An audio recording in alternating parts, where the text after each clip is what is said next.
Naluluhang humarap sa media si Camarines Norte Governor Edgardo Tallado ilang araw matapos may ulat na nawawala ang asawang si Josefina at kaibigang si Darlene Francisco.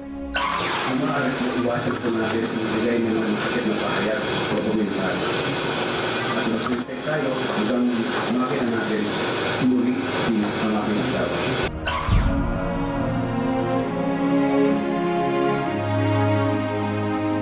Sususpindi ng hanggang 1 taon si Camarines Norte Governor Edgardo Tallado kapag napatunayang naging immoral siya dahil sa kumakalat mo na sex photo.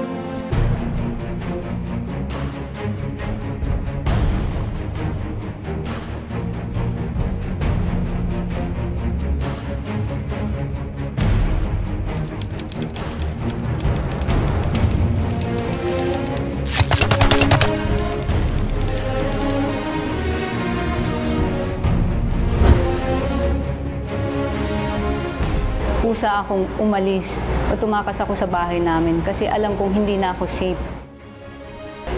Nang umuwi po si Governor galing sa Manila, sa unang pagkakataon po, sa 28 years namin pagsasama, nung ko lang po nakita ang mukha, ang ganong galit sa kanyang mukha.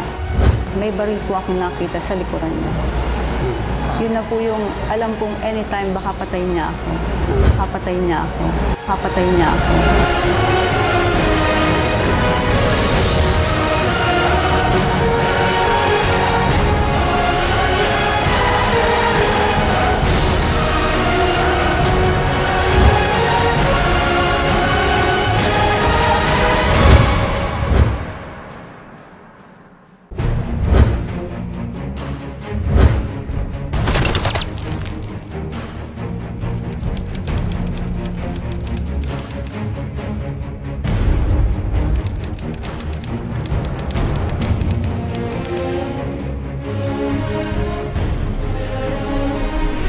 Ganito kalawak ang winasak ng kumpanyang Bohai Top International Mining Corporation sa kabundukan ng barangay Napaod sa bayan ng Lapo, Camarines Norte.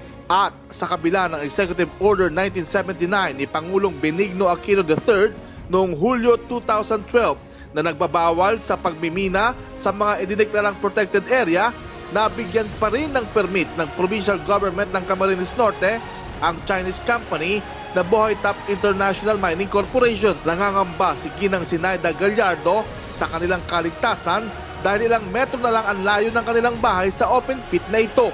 Ayan po, kung mabulid yung namin at ilang na lang po, ilang metro na lang po, nasa hukay na. Pag nagtig-ulan po, maglalandslide na yan.